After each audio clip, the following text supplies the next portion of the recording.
Operative D, pilot. Teaser, fade in. Exterior, New York City, night. Lights, thousands of lights, of every color, size, and intensity, shine throughout the endless skyscrapers of the city that never sleeps. Exterior, New York City, streets, night. Scattered bunches of 20-somethings bustle along the sidewalk in the latest fashion. Traffic in the street is at a standstill, a swarm of protesters marching through the gridlock. Some of them hold signs, some shout. The protesters gather outside a gambling hall, men in black suits blocking their entrance. Down with Hadden, down with corruption, down with Hadden. A disheveled man with a long coat and a backpack, Benny Rodriguez, 29, creeps by the protest and sneaks into an alley on the side of the hall. Exterior, New York City, alley, night. Benny glances all about him and walks up to a side door. He knocks 4 times. A slot slides open, revealing a thug on the inside. We rise from the ashes. I know. Now let me in already. Hadden's not going to be happy if he loses out because you wouldn't open the damn door. The thug growls and shuts his slat. He opens the door. Don't push your luck, egghead. Egghead. Believe me, we're all pushing our luck. He rushes into the gambling hall. Through a tactical scope, someone watches the thug close the door. Interior, penthouse, night.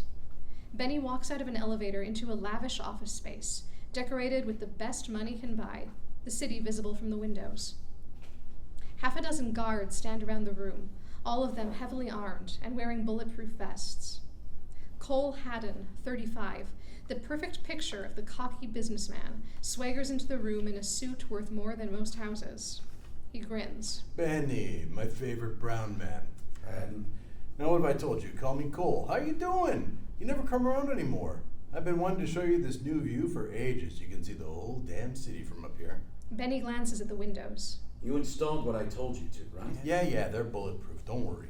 Are they up to my specs? The cost-efficient version? You can't look this good without cutting a few corners, you know what I mean? Benny's eyes widen. He starts to rush for the door, but the guards train their guns on him. You promised me something worth a king's ransom, Benny. If I was spotted on the way here, we might both be dead in a few minutes. If you make me an empty promise, you'll be dead in a few seconds. As all those annoying people down below are keen to remind everyone, I'm going to be a little short on funds quite soon. Benny grimaces. He glances to the windows. Downstairs. The walls might... Where you can scurry away into the crowd? I don't think so. We're doing this here and now. Hadden slinks over to a couch. Don't worry so much, old friend. You've been a rat long enough to know how to shake a tail. Benny gulps. He shuffles over to the couch and pulls out a laptop from his backpack. How much did the Phoenix Foundation tell you about the recent turmoil? Not much. Something about a book? Not just a book. A ledger. Benny dives to the side. The guards start to draw their guns. Bang, bang, bang. 9 gunshots burst through the bulletproof glass, completely unimpeded. Hadden and his guards fall to the floor dead, each with a hole in their head. Benny crawls across the floor. Blood seeps out from the wound through his stomach. His laptop lies broken by the couch, a hole through it as well. Benny leans himself against the wall and passes out. Exterior, New York City, rooftop, night. Operative Z, 19, a merciless assassin covered in black tactical gear and a faceless mask, lays on his stomach on a rooftop a mile away from the gambling hall. He observes the penthouse through his tactical scope. He lowers his sniper rifle and puts his fingers to his earpiece. Operative Z to matron, lead contained, proceeding to elimination. Cut to black. End of teaser. Act 1. Interior, James and Sarah's apartment, bedroom, dawn. A phone rings atop a bedside table. James MacIntyre, 27, rugged and handsome like the finest of cowboys, snaps open his eyes. He sits up in bed and snatches his phone to his ear. Detective MacIntyre? Sorry for the early wake-up call, partner. Shots fired at Hadden Casino. Captain wants us on site. Tried to let you sleep in, but... That's fine, Blake. The job doesn't rest. I'll meet you there. Oh, okay then. See you there. James hangs up and jumps out of bed. In the blink of an eye, he's fully dressed and walking out of the room. Interior, James and Sarah's apartment, main area, night. On the counter of a kitchenette connected to a living room lays a scattered pile of endless documents. James enters and looks over the mess. At center of the scene is Sara Denning, 26, beautiful and regal, at least when she isn't snoring over her work, drool dripping out of her mouth. James traces a finger over one of the papers, some sort of legal document. He lifts up the paper, revealing a thick black notebook, frantic handwritten notes and sticky notes taking up every scrap of page space. He frowns. Sara snores. James looks to her and smiles. He takes her up in his arms and carries her into the bedroom. Interior, James and Sara's apartment, bedroom, night. He lays her on the bed and starts to walk away. Sara stirs and catches his arm. What happened? James sits next to her on the bed. You fell asleep at work again. You sure you don't just find the counter comfortable?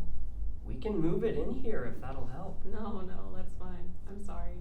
I promised myself one more case, and then that turned into another and another and... Hey, no need to apologize for doing your job. Remember, cop. I know how these things can be. Right, my job. Wait, Veronica's journal. It's still right there on the counter where you left it. Sara sighs and leans back into the bed. James grimaces. Blake just called. Blake? Oh, right, the new partner. Yeah, we got a case. I've gotta go. No problem. Should probably start getting up anyway. James leans in and they kiss. They pull apart and James stands up. Gotta go. Be safe. James nods and heads out. Interior, penthouse, dawn. CSI and paramedics canvass the scene. They examine the bloodstains and broken window. They take pictures of the dead men and put an unconscious Benny on a stretcher. The elevator dings and the doors swing open. James and his lanky, baby-faced partner, Blake, 24, stride into the penthouse. James is unperturbed by their new surroundings, while Blake's eyes widen at the bloodbath. Holy shit. Ain't this a way to start the morning? Think we should have stopped for coffee now? Paramedics load Benny into the elevator behind the two detectives. James glances at the broken window. He and Blake put on gloves and walk over to a CSI going over Hadden's corpse. Delia, 33. Del, what do we got? 7 guys dead, 1 injured.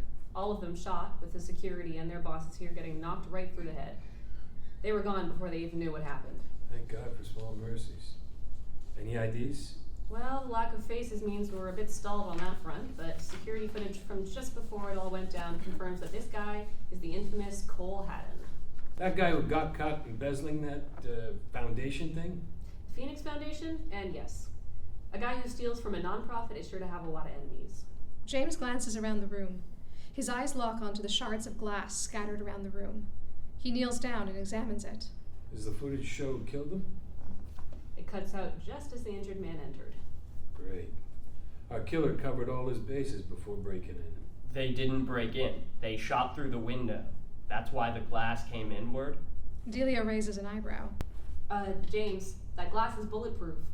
And someone on the street would have noticed if they broke through it with a heavier ordnance beforehand. Yeah, besides, these guys were killed one after another. Otherwise, they would have taken cover.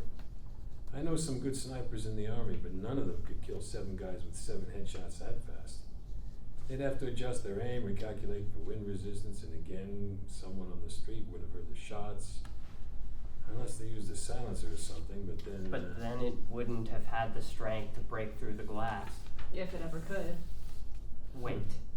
No one on the street heard shots? No. Why? Then who called it in? The blood's still warm. Delia shrugs.